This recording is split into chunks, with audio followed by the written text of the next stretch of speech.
Así inicia Es Noticia en Profundidad. Qué placer acompañarles. Soy Tatiana Pérez y les saludo desde nuestra sede central.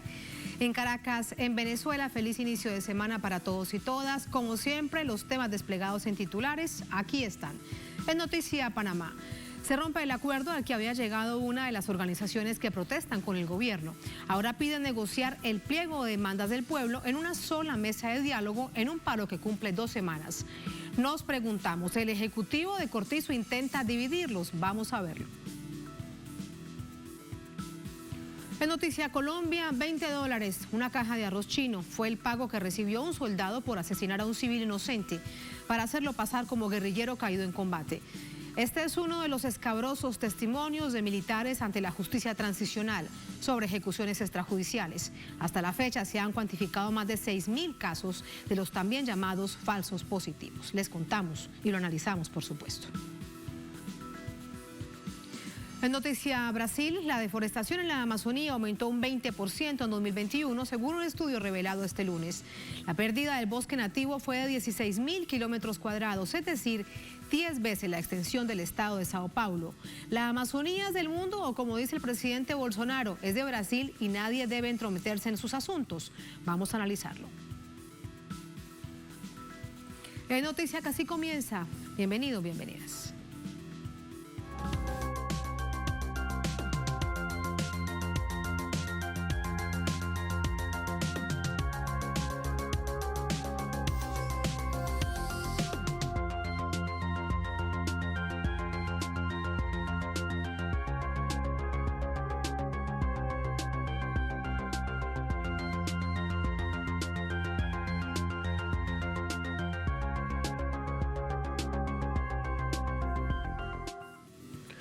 En Noticia Panamá, se mantienen las movilizaciones masivas tras el rompimiento del diálogo entre el gobierno y la Alianza Nacional por los Derechos de los Pueblos, ANADEPO. Gremios, organizaciones, sindicatos coinciden con la Iglesia Católica en la necesidad de una sola mesa de diálogo. Vamos a verlo. Organizaciones sociales, gremios y sindicatos continúan este lunes con el cierre de importantes vías en todo el país. Las protestas se mantienen luego de que la Alianza Nacional por los Derechos de los Pueblos, ANADEPO, que aglutina a varias organizaciones, decidiera romper el acuerdo alcanzado el domingo con el gobierno, que fijaba el precio del combustible en $3,25 el galón, a cambio de levantar todos los bloqueos de carreteras. Hoy rompo frente a la Cámara lo que se firmó el día de ayer, porque me debo a las bases y las bases son las que tienen el último mandato. La Alianza Pueblo Unido y varios gremios que no tuvieron representación en ese diálogo desconocieron el acuerdo y exigen que se instale una sola mesa con todos los actores en lucha en las calles desde hace 2 semanas. La Asociación de Profesores de la República de Panamá desconoce los acuerdos que se han dado en el día de hoy, domingo 17 de julio, en Santiago de Veragua, porque no fueron consultadas con las bases, no fueron consultadas con todas las organizaciones que han luchado de manera ardua en toda la geografía nacional, tampoco con el pueblo nobe, mucho menos con las comunidades que han luchado en todo el país.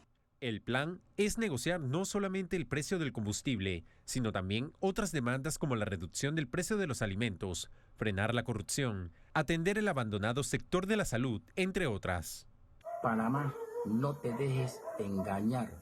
Además del combustible, de la canasta básica familiar, de los medicamentos, hay un pliego de peticiones que el gobierno debe y tiene que cumplir, como es el desempleo, el problema de la caja del Seguro Social, el 6% del Producto Interno Bruto para educación, entre otros.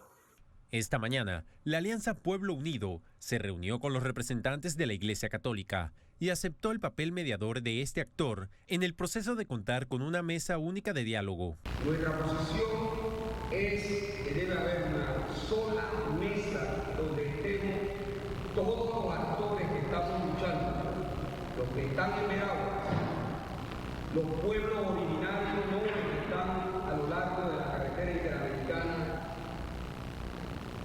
Nosotros, obviamente, la Alianza Pueblo Unido y comunidades, consideramos que esa mesa única tiene que ser la contraparte el gobierno para discutir los temas más apremiantes que tiene la población panameña. Estos liderazgos populares han tomado el vacío de representación que dejaron los partidos tradicionales en los últimos años, con el desafío de buscar una alternativa política que los represente de cara a las elecciones presidenciales de 2024. Allí los hechos, de inmediato vamos con el análisis. Para ello nos acompaña Gloria Esther Castillo, es presidenta de la Sociedad de Residentes de Villa Las Acacias en Don Bosco, nos acompaña desde Ciudad de Panamá. Gloria, bienvenida, buenas noches. Buenas noches y muchas gracias por la invitación. A usted muchas gracias. Permítame primero preguntarle qué fue lo que sucedió ayer domingo con respecto a esa primera negociación de ANADEPO sobre un tema que ha sido central y es el congelamiento de precios del combustible con el gobierno. Luego se rompe esa negociación, pero ¿cómo se llegó a ella? ¿Qué fue lo que sucedió? Permíteme, por favor, solamente como recordar y 3 datos para las personas que nos escuchan. Muy bien. Panamá es un país que viene de una dictadura militar de 1968 hasta el 1989. Luego tenemos una de las más cruentas invasiones por parte de los Estados Unidos en diciembre del 89. Y posteriormente 32 años de implementación de políticas neoliberales por los 7 gobiernos que han tenido nuestro país. Entonces, ¿qué estamos sufriendo en el día de hoy? Un acumulado de diversas situaciones que sufren los sectores populares en Panamá. Recuerda que Panamá es el país con peor distribución de la riqueza en América Latina.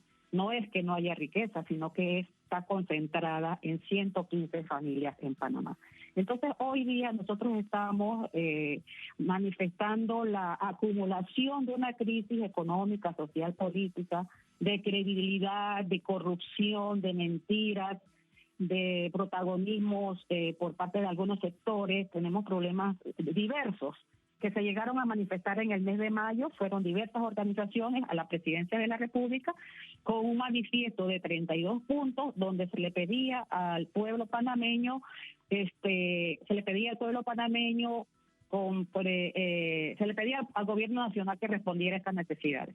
No fueron respondidas. Hay que reconocer también que en nuestro país hay organizaciones que a través de los años siempre han luchado por mejores condiciones de vida del pueblo panameño. Posteriormente se ha habido esta manifestación que ha sido como la gota que derramó el vaso, que es el tema del aumento mesurado del combustible, el aumento del costo de los alimentos, de los servicios, de la energía eléctrica, el aumento en el costo de los medicamentos, la corrupción, los salarios enormes que tienen algunos sectores de la población. Entonces nosotros hemos llegado a una situación ya de no aguante. Decimos nosotros, el pueblo panameño está cabreado. Y por eso entonces empiezan a emerger algunas organizaciones que con justo derecho empiezan a reivindicar pues respuestas al gobierno nacional.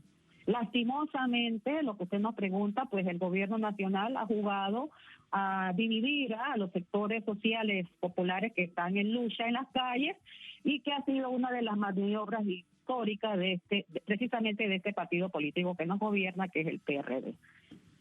Intentó pues dividir el movimiento social. Afortunadamente pues ha habido la lucidez por parte de los sectores, de las bases sociales de estas organizaciones coyunturales que se manifiestan hoy en día y que pues dieron a luz romper el diálogo, pero también tenemos que decir que de la Alianza Pueblo Unido por la Vida en Panamá, desde el día 1 que empezaron las manifestaciones, le hizo un llamado a todas las fuerzas sociales que estaban en la calle luchando a que pues se sentaran a coordinar para de manera unificada hacer un planteamiento único al gobierno nacional. Lastimosamente pues algunos protagonistas, algunas organizaciones populares, catalogo yo personalmente con una actitud bastante infantil, pretendió pues ignorar las históricas organizaciones que han luchado por el pueblo panameño y que pues dieron al traste en el momento que no se diera la unificación.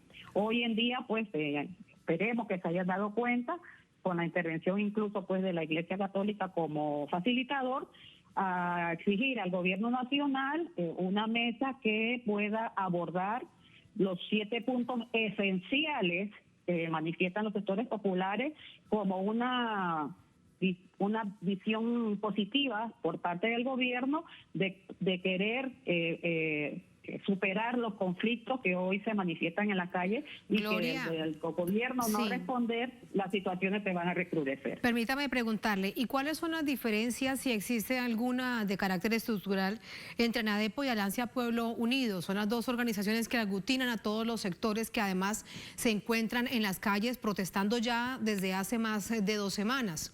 Para tratar de entender dónde estaba el punto que pretendía el gobierno fracturar, generarle este nivel de inflexión a la protesta.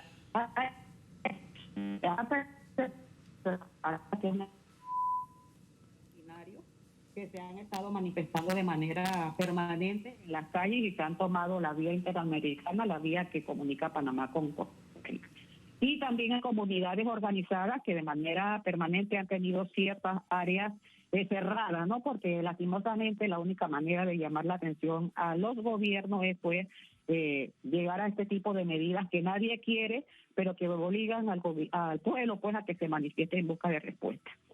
Hay organizaciones, yo no te podría decir como de fondo, hay organizaciones que históricamente han trabajado juntas.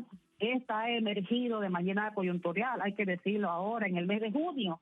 O sea, estábamos hablando de mes y medio donde se crea esta estructura de ANADEPO, versus otras organizaciones que tienen años de estar luchando por los derechos humanos de los sectores populares. Entonces, el pretender, ¿no?, lastimosamente querer ignorar o desconocer las fuerzas organizadas que históricamente han estado luchando por los derechos de la población panameña nos parece, yo lo quisiera catalogar en este momento como una actitud infantil, quizás afán de protagonismo, porque pretender desconocer FRENADES, CONUS y SUNTRA, que han sido aliados históricos del pueblo panameño, nos parece pues una actitud poco madura pues por parte de los sectores aglutinados en este momento en el liderazgo de ANADEPO. Gloria, dice la Iglesia Católica, incluso los acompaña en que debe haber una mesa única de negociación con el gobierno, no varias, precisamente para evitar la división. ¿Y por qué no la Defensoría del Pueblo? ¿Todos confían en la Iglesia Católica? Mira, en estos intentos del gobierno nacional de buscarle una salida para paliar esta situación, el gobierno unilateralmente ha creado como 3 o 4 mesas. Creó una mesa donde él definió la metodología, los actores, los facilitadores. Y mencionaron a la Iglesia Católica, al propio gobierno, como facilitador. Lo que ha hecho la Alianza Pueblo Unido por la Vida en Panamá es acercarse a la Iglesia Católica a que interponga sus buenos oficios la Iglesia Católica para insistirle al gobierno nacional la necesidad de una sola mesa de diálogo. Entonces, en este sentido, ayer y hoy, en estos días, se han estado reuniendo y al menos afortunadamente, pues la Iglesia Católica, la jerarquía, reconoce que es imprescindible que el gobierno nacional cree una sola mesa para discutir temas esenciales. Una de las diferencias es que ANADEPO se ha quedado en resolver el tema del combustible, que para nosotros ese eso es como un paliativo, sino atender problemas de la canasta básica, el mismo tema de la seguridad social, el 6% para educación, el tema de la energía eléctrica que se ha exacerbado los costos. Entonces hay quizás 2 visiones, una más coyuntural, más inmediatista por parte del liderazgo de ANADEPO, a una visión más estructural, más pensada, más a mediano y largo plazo, como la plantean pues organizaciones de experiencias en luchas organizadas en Panamá, como las que están aglutinadas en este momento en la Alianza Pueblo Unido por la Vida.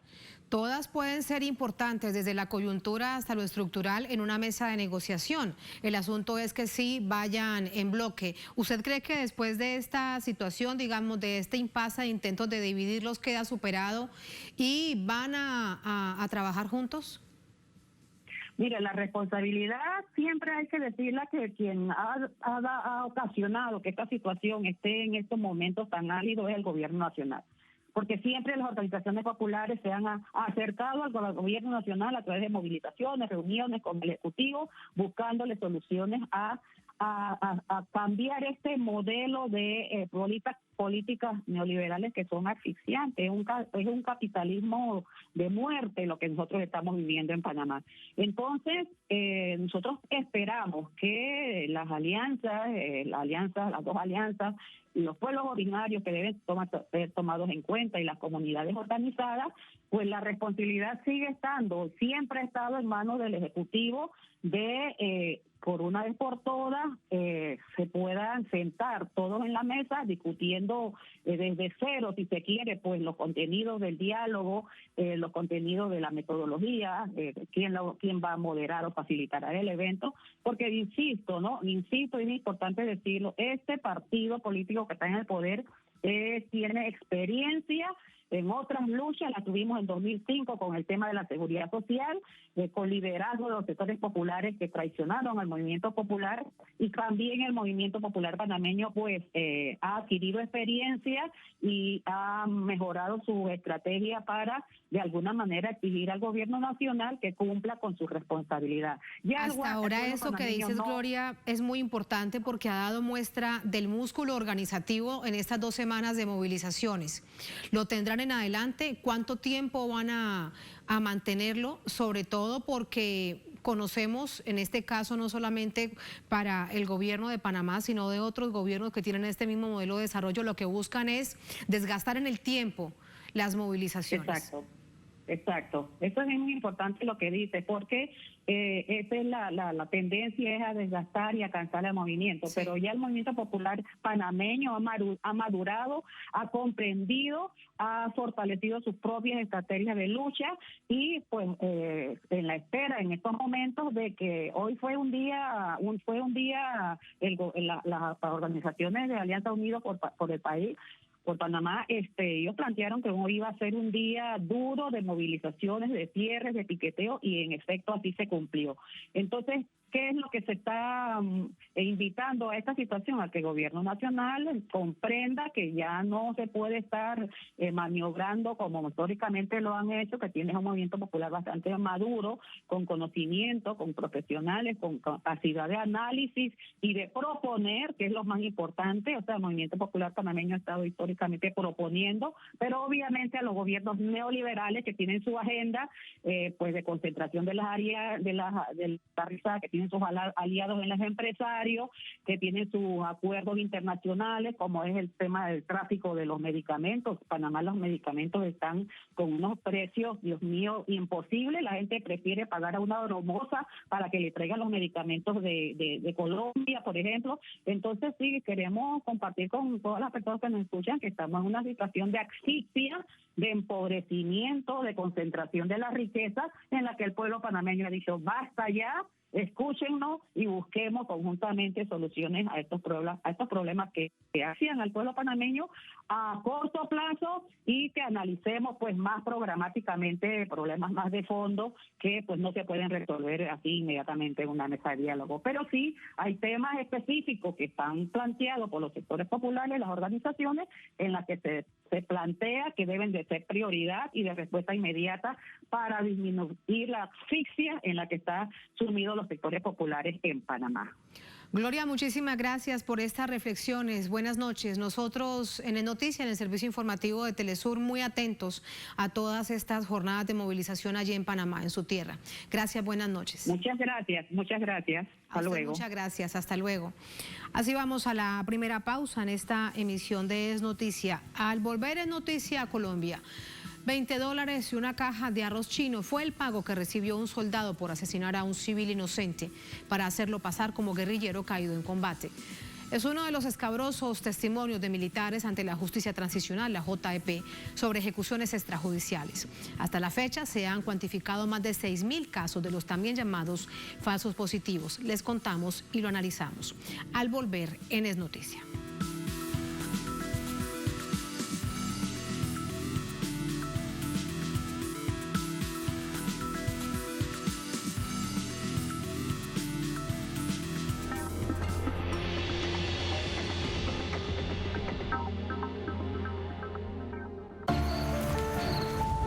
Un país con corazón acompaña a sus familias. En un país con corazón.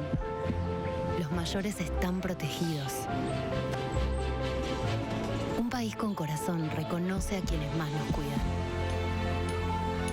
Un país con corazón llega a todos sus rincones.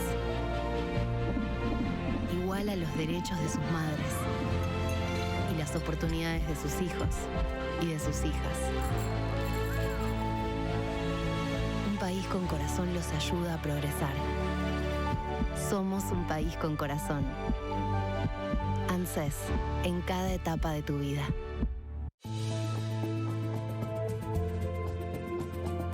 El mundo sintoniza Telesur. Soy Daisy Tucen desde República Dominicana. Porque Telesur siempre da más.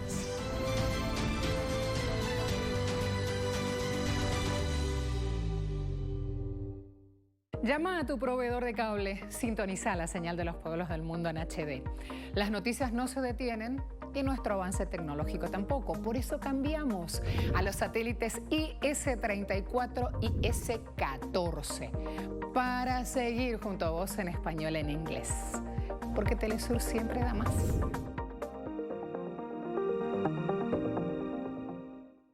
Ediciones SICUS te invita a participar de la convocatoria internacional al premio ensayo Pensar Nuestra América con categorías propias. Se recibirán trabajos que conceptualicen sobre la experiencia nuestroamericana hasta el día 1 de agosto de 2022. Serán seleccionadas 3 obras para su publicación en formato libro, impreso y digital. Más información en www.sicus.org.ar/premio. Ediciones SICUS, libros para una cultura de la integración.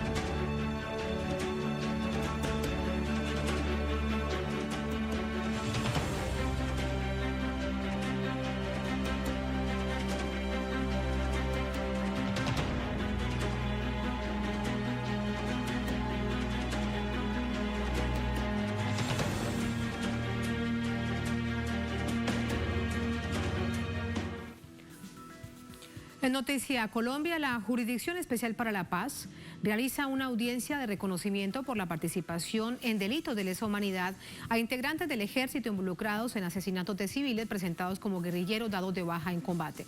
Se trata de un nuevo capítulo que se destapa de las llamadas ejecuciones extrajudiciales conocidas en Colombia como falsos positivos. Desde Bogotá, nuestro corresponsal Hernán Tobar nos ofrece el siguiente informe.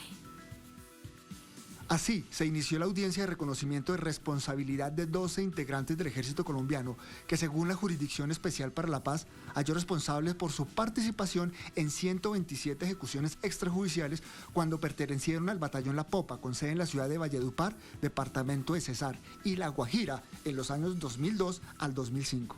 Se presentaron las modalidades de actuación que destacan cómo los comandantes falsearon las órdenes operacionales, se ocultó la identidad de las víctimas, con lo que se dificultaba el proceso de búsqueda realizado por los familiares. Están presentes 12 de los 15 imputados por delitos de lesa humanidad. 3 no reconocieron su responsabilidad en los hechos pese a las pruebas recogidas por la JEP. Aquí, víctimas y victimarios se miran a los ojos. El dolor, el recuerdo de sus familiares asesinados o desaparecidos, además de la verdad, se convierte en una exigencia ante los verdugos de sus seres queridos, muchos integrantes de las comunidades indígenas Wiwa y Cancuama. Que Carlos Mario no pertenecía a ningún grupo. Únicamente él era un campesino, como lo soy yo. Carlos Mario pertenecía a una etnia Wiwa. Pero por culpa de ustedes, de su estructura criminal, miles de familias como yo estamos pasando por algo que no debíamos haber pasado. porque ¿quién iba a pensar que el Estado tenía unos criminales guardados en el batallón La Popa? En este acto de reconocimiento y responsabilidades, los comparecientes, integrantes del Ejército colombiano, narraron cómo se desarrollaron algunos operativos para cometer estos delitos contra la vida en la costa caribe colombiana y en el que está implicado el coronel retirado Pluvio Hernán Mejía, uno de los militares que no aceptó cargos. Donde nos manifestó que la gobernación del Cesar estaba dando 50 millones de pesos por su cabeza. El Grupo Especial Zarpazo se dirigió hasta Guatapurí con un guía que eran de lo que le decían alias el ruso, era miembro activo de los grupos paramilitares. Cuando llegamos al sitio, fue capturado aproximadamente a las 5:20 de la mañana el señor Euriel Evangelista Aria por miembros del batallón La Popa. Este militar, en la audiencia, reiteró que los altos mandos militares y civiles tenían conocimiento de esta política criminal al interior de los batallones. Daban viajes para Cartagena, San Andrés, daban pistolas como premio, fiestas, y también daban reuniones con trabajadoras sexuales.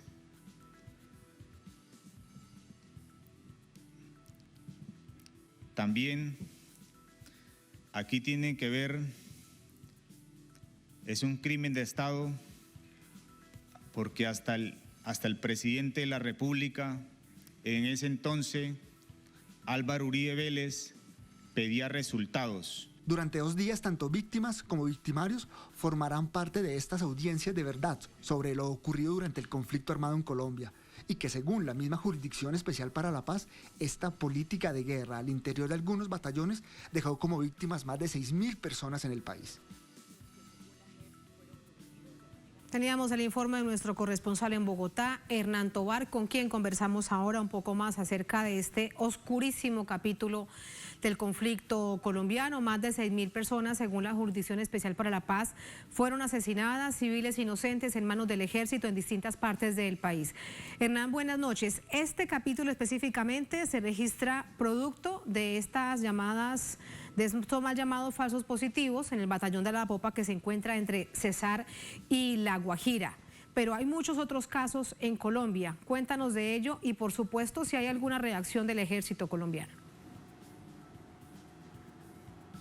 Tatiana, un saludo para usted y para toda la teleaudiencia que nos ve en este momento a través de las pantallas de Telesur.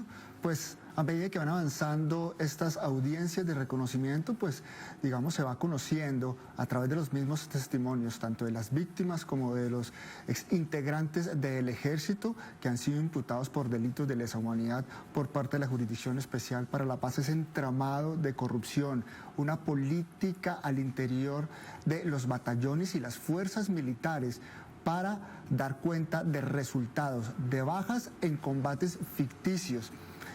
Ya se había realizado una audiencia, una primera audiencia en el departamento o en el sector de Ocaña, en el departamento del norte de Santander. Esto ocurrió los días 26 y 27 de abril, donde también se escucharon los militares dando cuenta de esa responsabilidad que les cabe durante el conflicto. El día de hoy también fueron escuchados 12 de los 15 militares que fueron imputados por delitos graves de lesa humanidad, máximos responsables en el tema que tiene que ver el caso 03 de ejecuciones extrajudiciales por agentes del Estado. Como lo decíamos en el informe, 3 de ellos no han acogido ninguna de las responsabilidades que se le imputan y allí está involucrado uno de los comandantes del batallón La Popa, Pluvio Hernán Mejía, esto entre los años 2002 a 2005 aproximadamente, y aquí se narró por parte de algunos exmiembros del ejército como el comandante en ese entonces, Pluvio Hernán Mejía, coronel retirado, sabía y conocía de los planes para exterminar civiles. Y este caso es muy particular, Tatiana, porque en los departamentos de Cesar y La Guajira fueron asesinados varios integrantes de las comunidades indígenas que se hacían o que los hacían inculpar como integrantes de las guerrillas para asesinarlos y ser mostrados como bajas en combate. Uno de los testimonios que sorprendió mucho por esa crueldad que registra, pues, es la de un ex soldado de este batallón, Yeris Andrés Gómez, quien aseguró ante la JEP y ante las víctimas que estuvieron presentes el día de hoy que por su primer asesinato, por su primera muerte en falsos positivos, le dieron como premio alrededor de $22 y los invitaron a toda la tropa a comer arroz chino. Eso da cuenta de la degradación, de esa política de exterminio que había al interior de las fuerzas militares para dar resultados operacionales. Como lo vimos también en el informe, cuáles eran como los premios que se le otorgaban a los militares. Sí, los premios que se le otorgaban a los militares, claro, tanto de alto rango como de bajo rango. $20 y un almuerzo de arroz chino. Sí, es una barbaridad. Hernán, permíteme preguntarte algo más porque lo referenciabas en el informe. Si hay más información que se entregue sobre el capítulo del asesinato de los miembros de las comunidades indígenas, porque hasta ahora lo que se habla es de los civiles inocentes, que además muchos de ellos fueron trasladados de una región de Colombia a cientos de kilómetros a otro punto de Colombia para que la familia tratara de no encontrarlos, como además sucedió con tantos, no el caso específico de Soacha. Sobre el capítulo de las comunidades indígenas, ¿qué dice la JEP? ¿Se abrirá un macrocaso? ¿Qué se dice? Tatiana, en este macrocaso 03, aquí están incluidas las comunidades indígenas de esa región del país, precisamente por las denuncias que hicieron las víctimas. El día de mañana se espera también la continuación de esta audiencia, donde se espera la ampliación de más testimonios por parte de los integrantes del ejército, exfuncionarios del ejército que estuvieron inmiscuidos en estos planes criminales. Hoy se hizo relación a algunos representantes de los indígenas que fueron asesinados, como lo escuchamos también en el informe, inclusive por parte de integrantes de organismos del Estado que estaban ofreciendo recompensas para que también en conjunto con los grupos paramilitares que operaban en esa zona se hiciera todo un ejercicio para perseguir y dar de baja a los líderes indígenas que estaban en descontento por no solo la presencia paramilitar, sino por todo el ejercicio que venía haciendo tanto el ejército como los paramilitares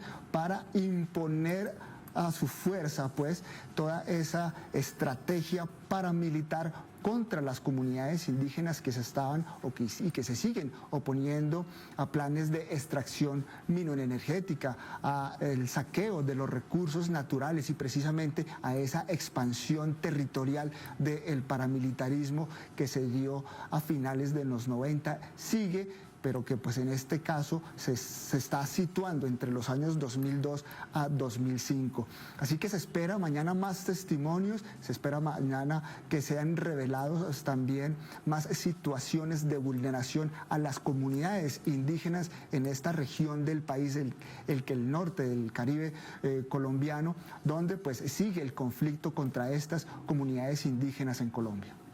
Gracias, Hernán, gracias por toda esta información, que realmente es una barbaridad que esto se haya registrado en Colombia.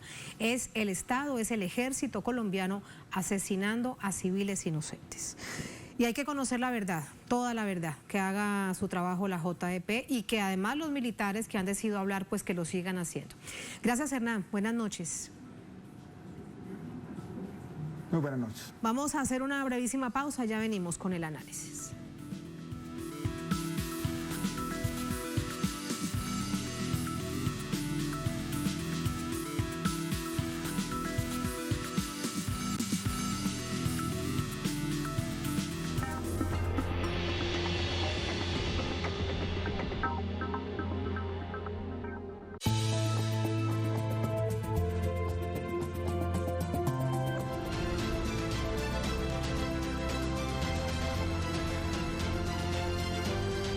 El mundo sintoniza Telesur. André Vieira desde Brasil, porque Telesur siempre da más.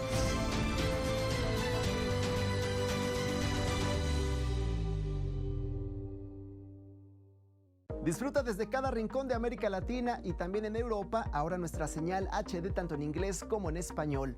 Órale, gracias a los satélites IS-34 e IS-14 podrás ver nuestro contenido cultural en mejor calidad de imagen. ¿Qué esperas? No te quedes fuera y contacta a tu operadora de cable para seguir disfrutando con nosotros, porque Telesur siempre da más. Hola, ¿qué tal? Sean todos muy bienvenidos a Vidas. Hay lugares donde el arte se unifica con el orgullo de los pueblos. Y esos lugares están llenos de colores, alegría, pasión, tradiciones, arraigo, valor y entrega. Vidas, todos los viernes. Solo por Telesur.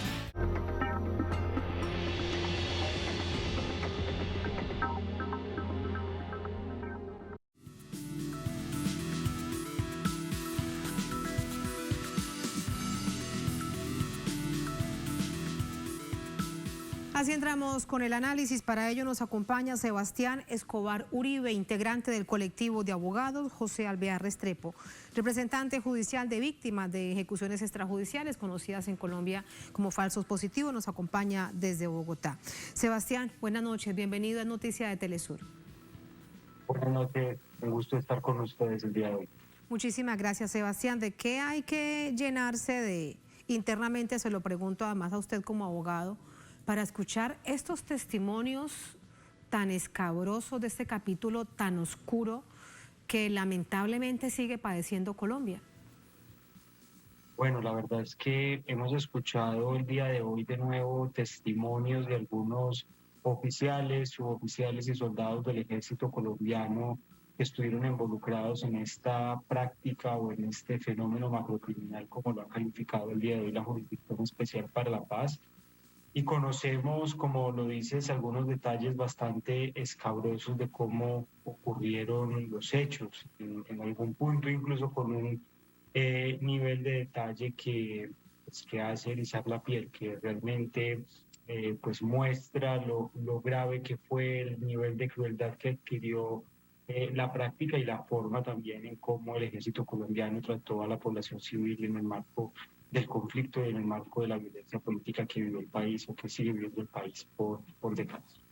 Uno de ellos, además de que citan a sus superiores, nombra al expresidente Álvaro Uribe Vélez porque él lo que pedía era resultados. La pregunta sigue siendo, ¿no fue una responsabilidad directa ni del militar que empuñó el arma para matar al civil inocente, ni de su superior, sino del alto mando militar y de la presidencia?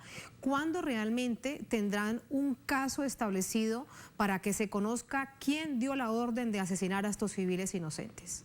¿Qué cree usted? Bueno, yo creo que las investigaciones, el avance del universo provisional de víctimas que ha venido desarrollando la jurisdicción muestra una realidad que es inocultable, y es que durante el año 2002 y el 2008 esta práctica presentó 6.402 víctimas, que esto equivale a más del 70% del fenómeno cuantitativamente hablando en toda su historia. Esto quiere decir que entre el 2002 y el 2008, durante el periodo de la presidencia de Álvaro Uribe, se concentró particularmente este fenómeno, y eso es algo que nos seguimos preguntando, por supuesto, organizaciones de víctimas, organizaciones de derechos humanos. La jurisdicción tiene una competencia y desafortunadamente, por como quedó establecido a nivel legal, las reglas que regulan el funcionamiento de la jurisdicción, no se puede abordar la responsabilidad de aforados constitucionales como un presidente de la República.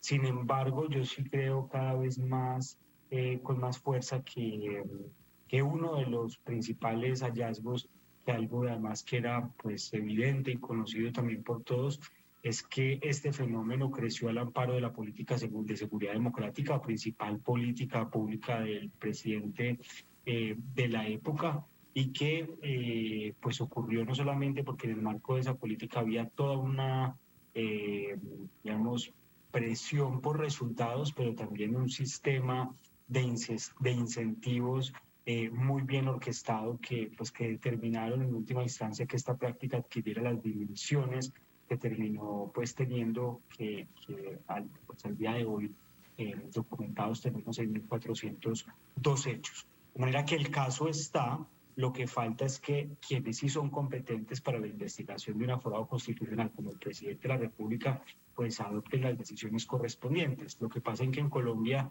pues esta entidad es un organismo de carácter político, como es la Cámara de Representantes, la unidad de acusaciones de la Cámara de Representantes, y es una, digamos, por su naturaleza política, nunca en el pasado ha actuado con contundencia en contra del presidente. Claro, no, es que esa sí definitivamente es la Comisión de la Impunidad de la Cámara de Representantes. A lo que llega allí se queda y rápidamente se archiva.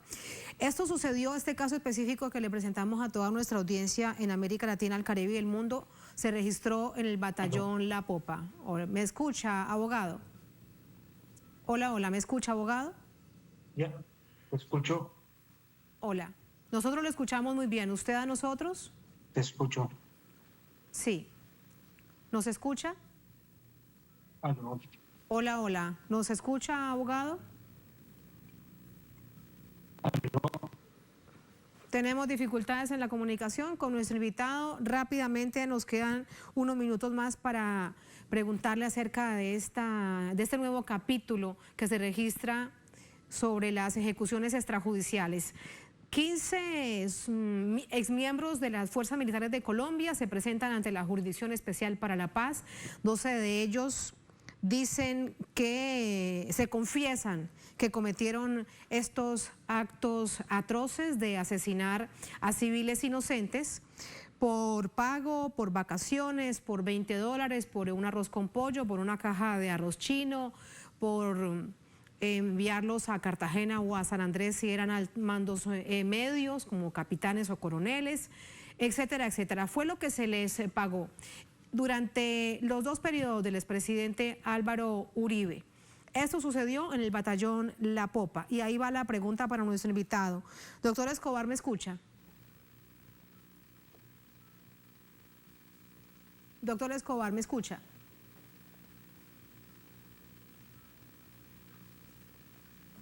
Insistimos unos minutos más en la comunicación, porque necesariamente lo que debemos preguntarnos es, ¿esto fue una práctica, este fenómeno aberrante se registró en todos los batallones de Colombia?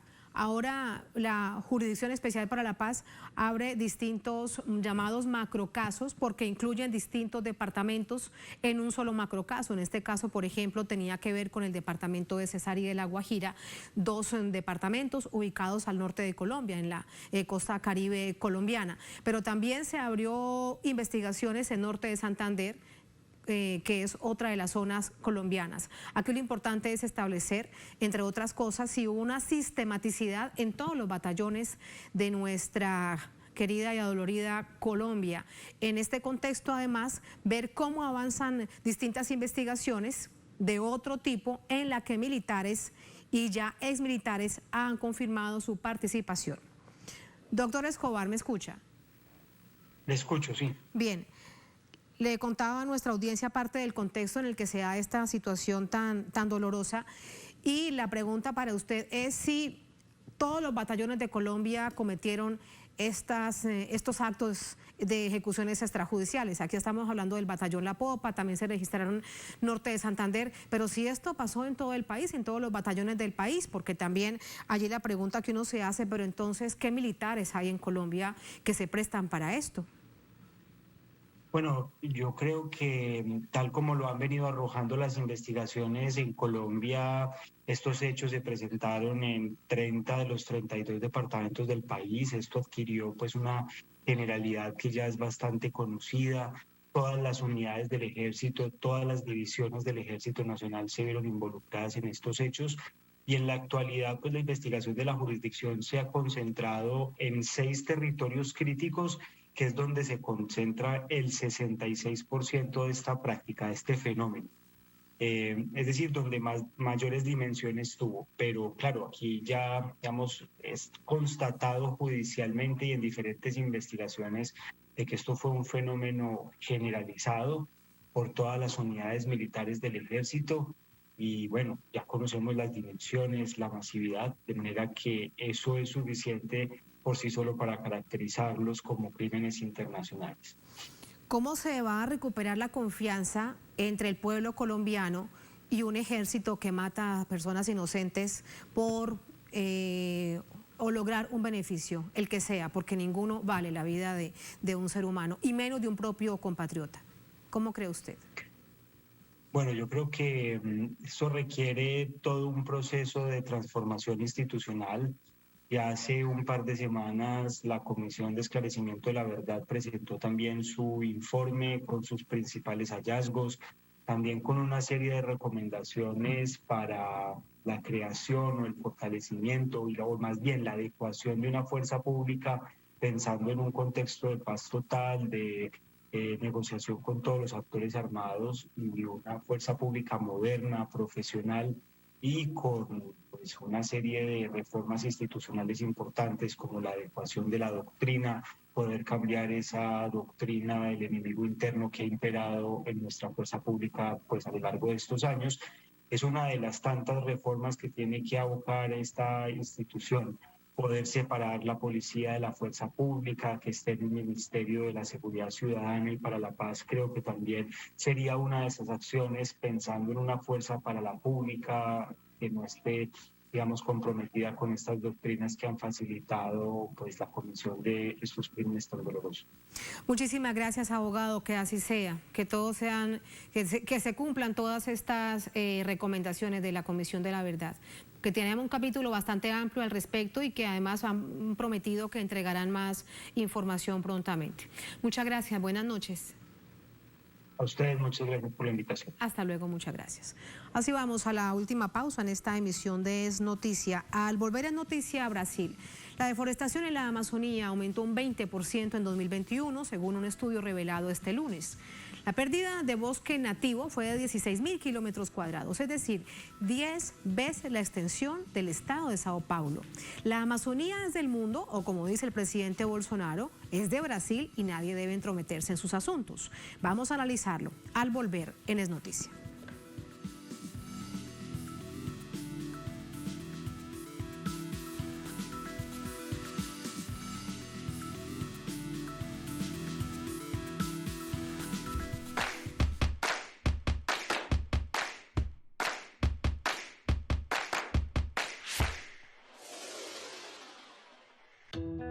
Cada día llegamos más lejos y desde ahora podrás encontrarnos en Europa por el satélite Astra 1L, que nos permite seguir creciendo y ampliando nuestra huella por el mundo. Pídele a tu distribuidor de cable nuestra señal o sintonízala tú mismo. Porque Telesur siempre da más. En julio, mes aniversario, estrenos, Brasiles, tras las huellas del Che. Existir es resistir. Los días de Ayotzinapa. Tercera temporada de Sesiones Vagabundas. Porque Telesur siempre da más.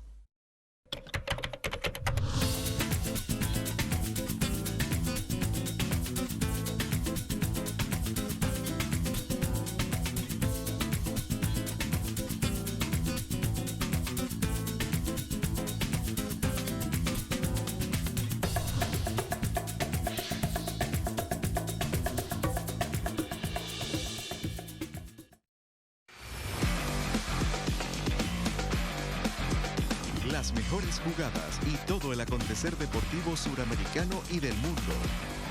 Desde nuestra América Deportiva.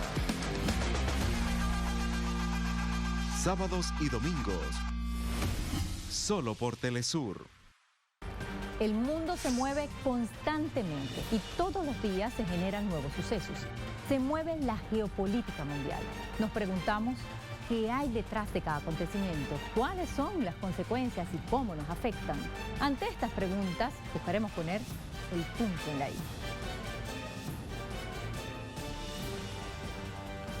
Solo por Telesur.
En noticia Brasil, datos recientes revelan que la Amazonía sufrió el 59% de toda su deforestación en la zona del país más grande de Sudamérica.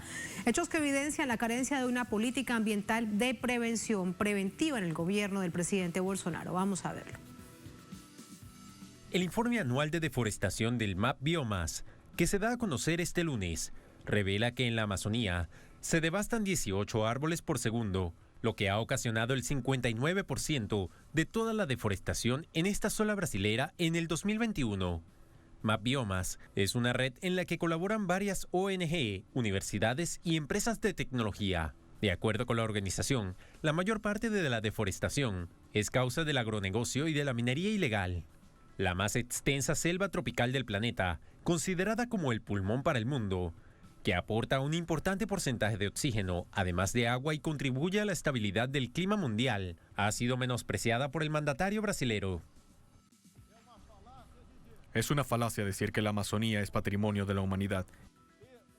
Y es erróneo, como dicen los científicos, afirmar que la Amazonía es el pulmón del mundo. La Amazonía no está siendo devastada y consumida por el fuego, como dicen los medios de comunicación. Según los análisis científicos, la tendencia, tal como está llevando la política ambiental Bolsonaro, es que siga aumentando la deforestación y los incendios forestales.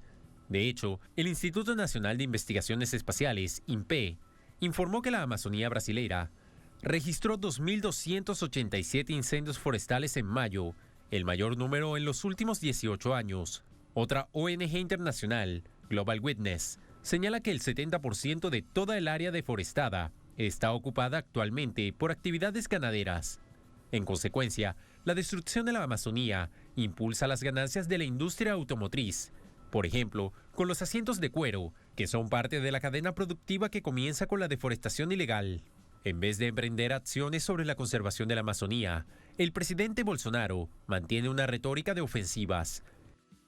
Nuestra agroindustria sigue siendo grande y próspera, y sobre todo tiene y respeta la mejor legislación ambiental del planeta. Somos víctima de una campaña de desinformación brutal sobre la Amazonía y los minerales brasileños.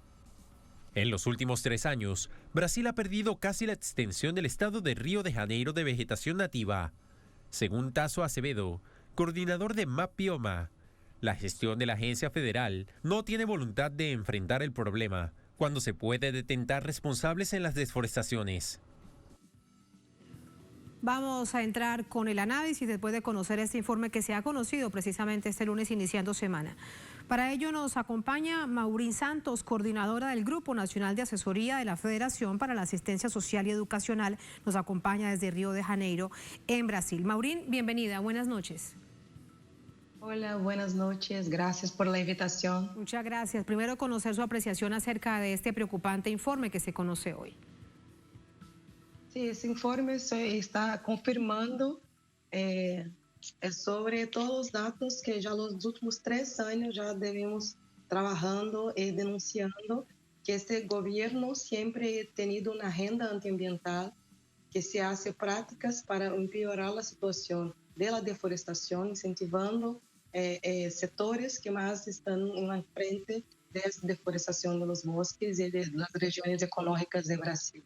Então, é um reporte que confirma todas essas denúncias e é extremamente escandaloso estes dados que estão apontados de que nos últimos 3 anos se desflorestou quase um tamanho de um estado de Rio de Janeiro. Então, é uma grande vergonha em um país que deveria estar protegendo seus bosques, suas regiões ecológicas tão ricas em sociobiodiversidade, tem os povos em os territórios que têm alternativas que protegem esses bosques, protegem a biodiversidade e aliada a essa deforestação, há também um aumento muito grande de violações de direitos humanos, violações do direito à terra e território, e que não podemos deixar de conectar esses dados de deforestação com o aumento da violência nessas regiões. Maureen, el presidente Bolsonaro directamente dice que todo esto es mentira, que se trata de una campaña de difamación en contra del gobierno, porque se están haciendo muchas cosas importantes por mantener a salvo la Amazonía. ¿Este informe realmente servirá para argumentar de alguna manera, ¿no? Teniendo en cuenta quienes lo conforman, que es real lo que está pasando en la Amazonía frente al gobierno? Exato, o governo diz, há toda essa retórica de que está haciendo políticas de combate à deforestação, pero temos dados, incluso publicados por institutos do próprio governo, porque esses dados sobre a deforestação são produzidos, na grande maioria, por os satélites do Instituto Nacional de Pesquisas Espaciais. Assim que são dados produzidos oficialmente que eles dizem tudo que este governo está dizendo em relação ao combate à deforestação. Então, são dados super importantes, assim como outras investigações que han sido publicadas nas últimas semanas sobre o aumento impressionante da deforestação neste ano e também de los incêndios florestais. Hasta agora, já temos na região ecológica de Pantanal 20% do aumento de los incêndios florestais, se comparado ao ano passado, e 30% na Amazônia se comparado ao ano passado. Isso é extremamente grave, porque isso quer dizer que quando o MAP Biomas vai publicar o próximo ano, sobre os 4 anos do governo Bolsonaro, e ojalá que se finalize este ano, isso é toda a nossa esperança, para que tenhamos uma possibilidade de enfrentar em sério essa deforestação e todas essas ocupações ilegais na Amazônia e nas outras regiões ecológicas do Brasil. Y pensar que realmente se pueda revertir tanto daño realizado. Por último, Maureen, el gobierno del presidente Bolsonaro dice que la Amazonía es de Brasil, que ese cuento de que es un pulmón del mundo es pura mentira, diríamos en Venezuela que es pura paja, o también se conoce así en Colombia, que eso no existe, que eso es pura mentira. Así que el tema ahí de fondo es sobre el debate necesario de qué es la Amazonía para el mundo. La pregunta, ¿la Amazonía es solo de Brasil o es un pulmón del mundo? La Amazonía es un bosque muy importante, lo más grande del mundo, y por conta de eso sí está en territorio brasileño, que tiene su soberanía, y exactamente por eso debería protegerla y reforzar el rol de los pueblos tradicionales y pueblos indígenas que están en esa región, que por conta desses povos temos aún a proteção para o clima e para o meio ambiente. Agora, ha salido outros dados nesse reporte que dizem que grande parte da Amazônia já está emitindo muito mais gás carbônico do que sua reconversão para remoção. O que é outro dado super grave, porque o Brasil, obviamente, tem que fazer suas contribuições nacionais determinadas para o enfrentamento do câmbio climático, que é um problema global. Ou seja, proteger a Amazônia é uma obrigação no Brasil. Isso não somente para o povo brasileiro, mas também para todos os povos do mundo e para as futuras gerações. Então, é muito importante que esta falacia que este gobierno dice y que cruza sus brazos para no hacer nada, al revés, incentivar lo que más destruye por el agronegocio, por el garimpo, por la minería, es realmente una gran catástrofe que tenemos que detener. Maurín, muchísimas gracias por este análisis. Solamente un dato para nuestra audiencia, también que lo tiene este informe. Solo en la Amazonía se deforestaron 111,6 hectáreas por hora, 1,9 hectáreas por minuto, lo que equivale a 18 árboles por segundo en el año 2021. Impresionante. Muchas gracias, Maurín. Buenas noches. Muchas gracias, buenas noches. Buenas noches, hasta luego.